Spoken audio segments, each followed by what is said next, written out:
Welcome to the Jill on Money Show. It is Friday, April 8th, and we are here trying to help you make really good financial decisions.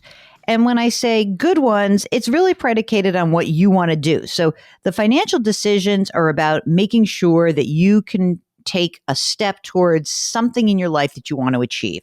As I say over and over, I am not into money for the sake of money. I just don't quite get it when people are like piling up money and not actually using it to enjoy some part of their lives. And whether that means doing something different or some sort of financial freedom or whatever it is, it's not worth it. You can pile it up, pile it up, pile it up.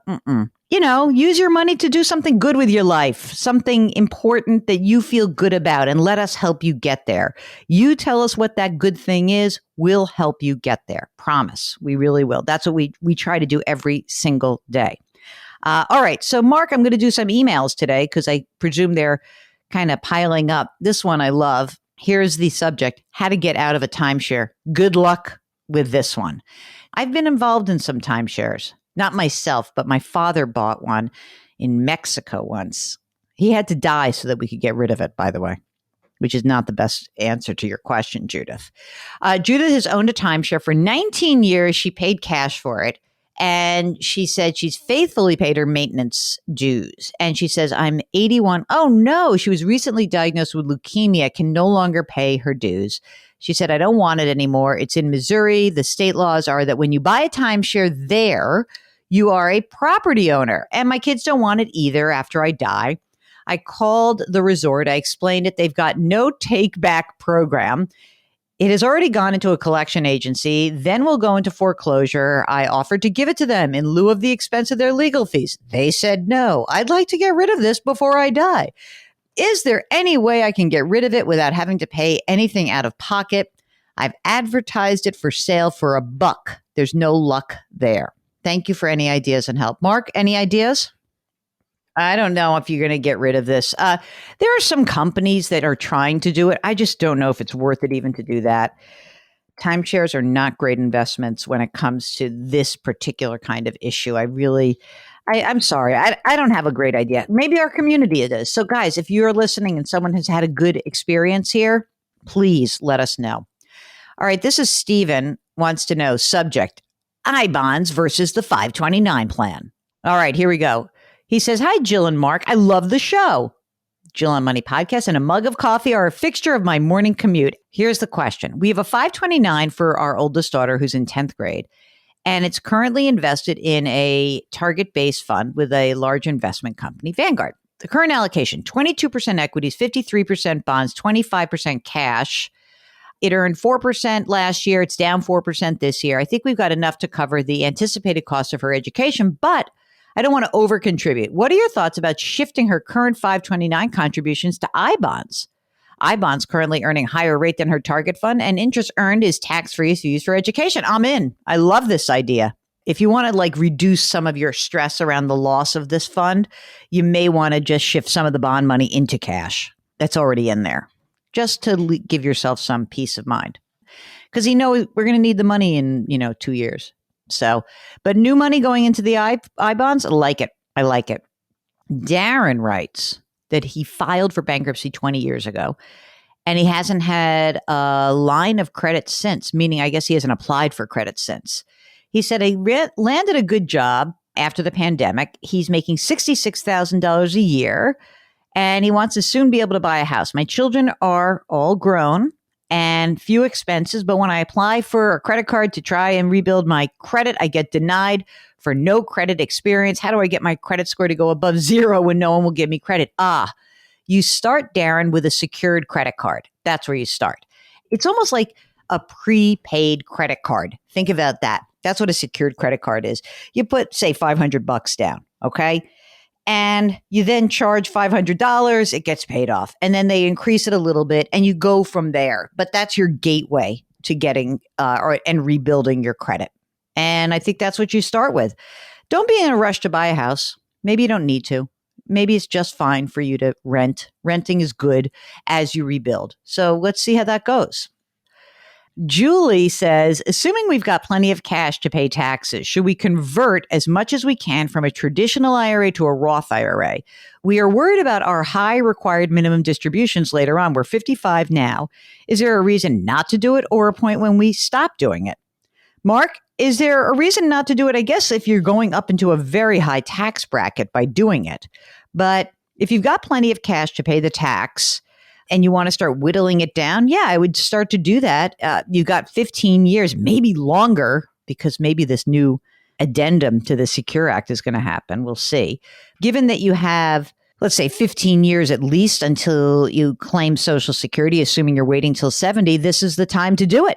And I would, spread it out to make the tax penalty a little bit more palpable. But you didn't give us a lot of details, but I don't think there's a big downside to it. You've got, as long as you have the cash. Number one for me is liquidity. I want liquidity. Liquidity is your key, the access to cash that has already been taxed.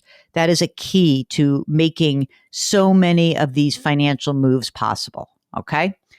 All right. Let's talk to Todd, who is paying down debt. Okay. I saw a segment of yours on CBS Mornings earlier this week. You were talking about paying down debt. You mentioned that it's good to start by tackling the highest interest rate cards and putting more money towards that than paying the minimum on other cards. I didn't say that exactly. What I said was pay highest interest debt first, make the minimum on the other cards, right? So don't get behind on those cards. The question Todd asks about, what about consolidation loans? He says, I keep getting emails from a specific company and they said they're going to consolidate our debt and pay one monthly payment at a lower rate.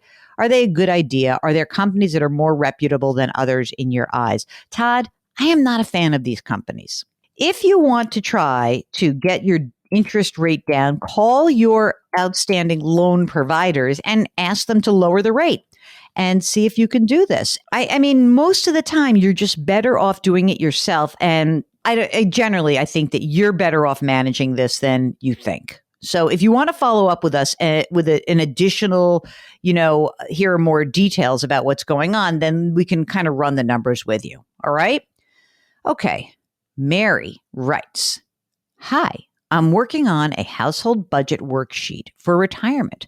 How does one predict how much money is needed in retirement for homeowners insurance, household improvements and maintenance, property taxes, electric, oil, gas, internet, cable, water, source, Is there a website explaining how to figure out this information? Oh, how nice. Love watching you on CBS in the mornings and listening to the pod.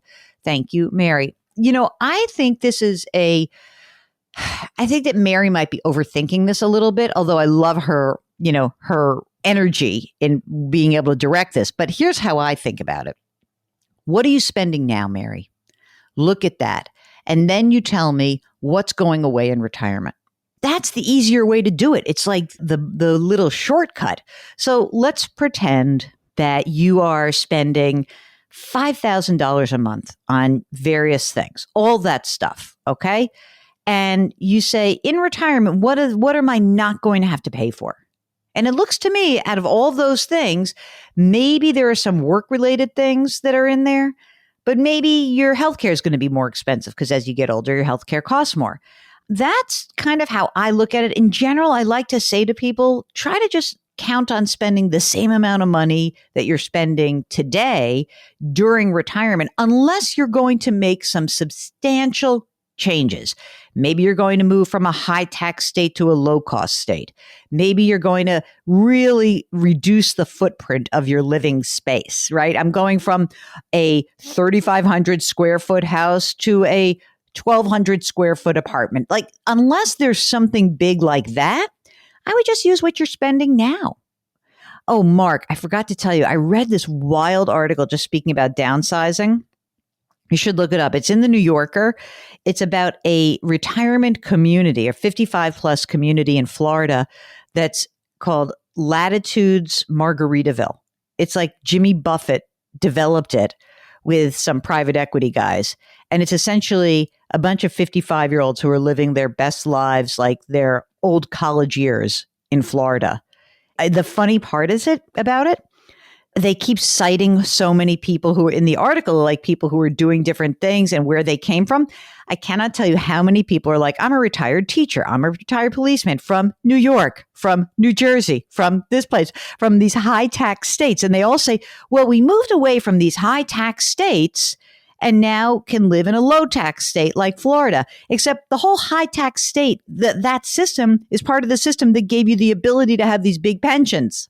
I mean, I could not imagine anything worse. I don't think I was a very good college student in some ways. I didn't really love the whole party scene. I found it to be exhausting.